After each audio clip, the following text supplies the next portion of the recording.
matemática, ela precisa envolver a apropriação de relações. As relações entre as ideias representadas e os sistemas de símbolos que permitem representá-las, e também as associações entre diferentes sistemas simbólicos que permitem representar a mesma ideia.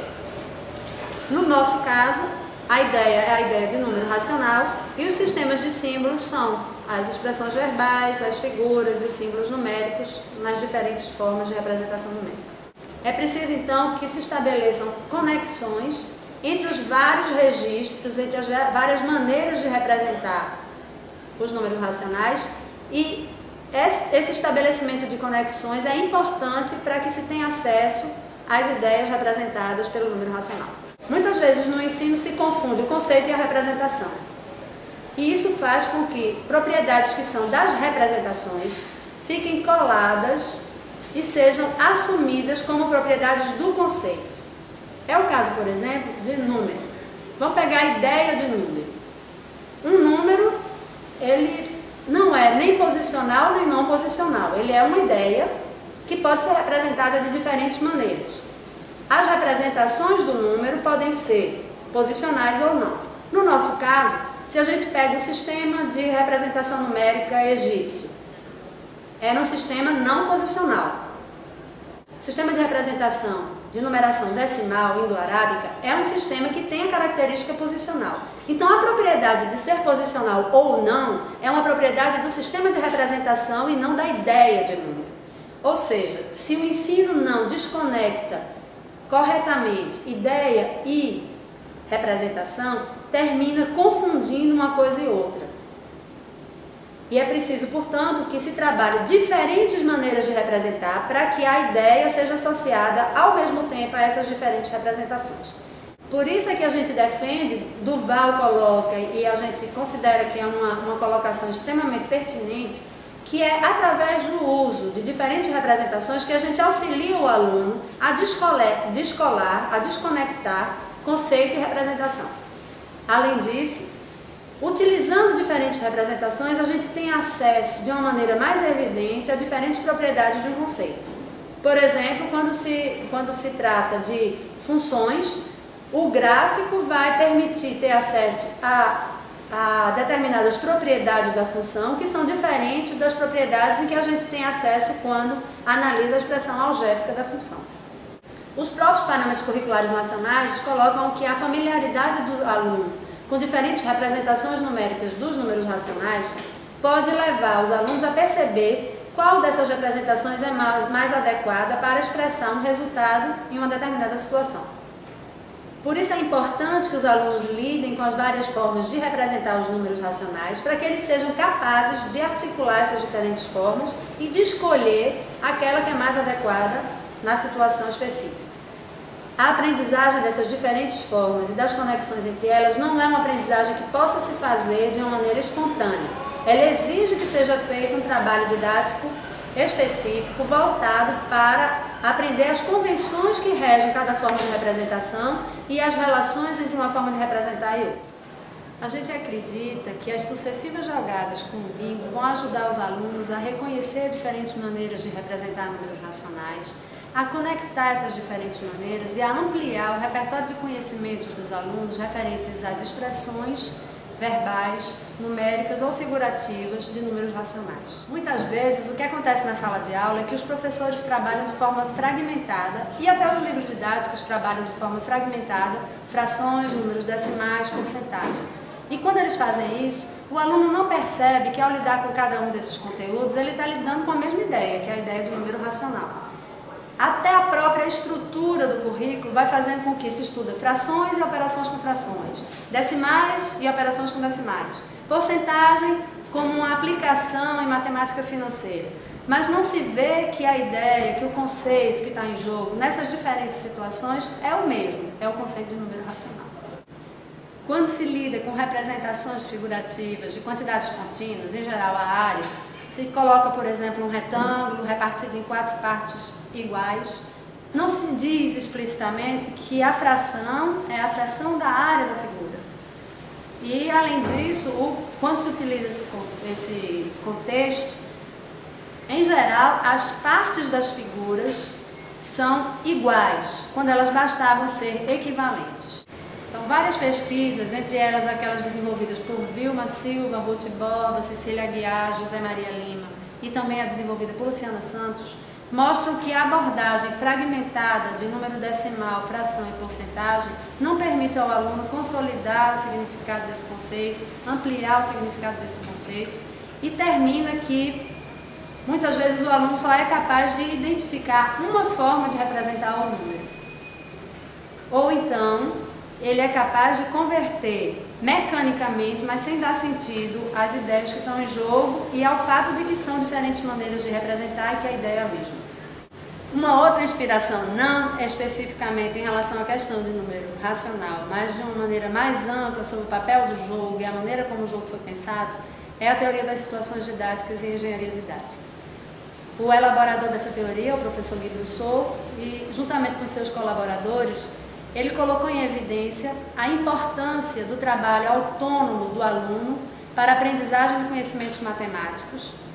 E para trabalhar essa ideia do desenvolvimento da autonomia do aluno, ele parte de uma análise profunda das características das situações de ensino-aprendizagem. A partir dessa análise é que ele faz as escolhas pertinentes que vão levar a que se minimize a necessidade de intervenção do professor. Ou seja, todo um trabalho de transferência da responsabilidade cognitiva para o aluno. Brousseau investiga essa transferência utilizando o conceito de meio. O meio, que é um fator de desequilíbrios e contradições. A situação é criada, é gerada, de modo que o conhecimento mobilizado pelo aluno seja insuficiente para resolver a situação. E ao se deparar com novas situações, ele seja impulsionado a modificar o seu conhecimento em relação àquele conteúdo que está em jogo. Ao modificar o seu conhecimento, ele se apropria de novos conhecimentos. Em uma situação didática de jogo, o aluno é conduzido por um percurso que o instigará a acionar seus conhecimentos, elaborando hipóteses, criando e testando as estratégias, bem como se confrontando as estratégias dos seus interlocutores. Então, como é que isso teve influência, essas ideias tiveram influência na elaboração do BIM? Uma das questões é a presença dos distratores. Uma das contribuições de Guy Brousseau também é de que o erro é manifestação de um conhecimento. Então, se a gente sabe que o aluno ele detém um certo conhecimento, mesmo que esse conhecimento não seja correto do ponto de vista da matemática oficial, ele vai estar em jogo no momento em que o aluno lida com as situações. A presença dos distratores, ela vem com essa intenção de que o aluno tenha condições de manifestar o conhecimento que ele detém e que a situação permita que ele perceba a inconsistência desse conhecimento. Da mesma forma, a gente escolheu que fosse feita a escrita numérica na folha de registro e que os alunos participassem da fase de conferência da cartela, motivados pela intenção de que o meio no qual o aluno está inserido permitisse que ele manifestasse seu conhecimento prévio, elaborasse hipóteses, confrontasse suas hipóteses com as hipóteses formuladas pelos colegas e validasse a pertinência das suas hipóteses, ou ao contrário, tomasse consciência dos seus erros, e que o professor pudesse ter uma atuação menos enfática nesse processo, para que o aluno se integrasse num processo de argumentação, num processo de elaboração de hipóteses e confrontação dessas hipóteses com as hipóteses dos demais colegas. Geralmente, o que acontece na sala de aula é que o professor é o único responsável pela validação do que o aluno produz. E o que Brousseau coloca em evidência é que é possível e bom do ponto de vista da aprendizagem que os alunos participem desse processo de validação. Isso vai permitir com que esse conhecimento ele crie robustez, que ele crie consistência e ao mesmo tempo vai permitir que os alunos desenvolvam a capacidade de argumentar na medida em que eles vão confrontar os seus argumentos com os argumentos dos colegas. Vamos dizer, por exemplo, que uma equipe se declara vencedora. Quando ela se declara vencedora, toda a turma vai buscar verificar se aquela cartela de fato é vencedora. Ou seja, se todos os números que foram marcados são números que foram chamados. O chamador chamou, por exemplo, 1/3 e a equipe marcou 1,3, que corresponde à escrita decimal do número 1 inteiro e 3 décimos. Essa representação não é uma representação de 1/3, mas para alguns alunos ela corresponde a 1/3 porque eles confundem a forma como se representa em forma de fração e como se representa em forma decimal. É como se o número antes da vírgula fosse o numerador, depois da vírgula fosse o denominador. Quando é feita a conferência, os próprios colegas podem perceber que isso é um erro. Não precisa o professor dizer que é um erro. Alguns alunos que já se apropriaram do sistema de escrita decimal e do sistema de escrita fracionária vão poder participar do processo de validação daquela escrita. Bom, através da análise didática e da explicação das razões pelas quais a gente compôs as cartelas, as fichas, da maneira como elas foram compostas, a gente quer dar subsídios ao professor para que ele possa adaptar as situações específicas da sua sala de aula.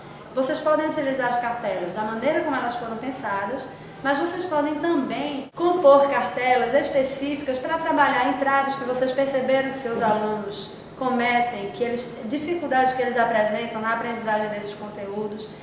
E também podem pensar em adaptações que dizem respeito ao momento da aprendizagem que vocês estão vivenciando. Se é na sondagem de conhecimentos prévios, se é na articulação entre diferentes representações, se é na fixação dos conteúdos. Uma outra questão que vocês podem pensar também é que toda essa análise que foi feita pode ser feita em relação a outros conhecimentos, ao estudo das figuras, ao estudo dos números naturais, ao estudo de diferentes formas de representar o trabalho com grandezas e medidas.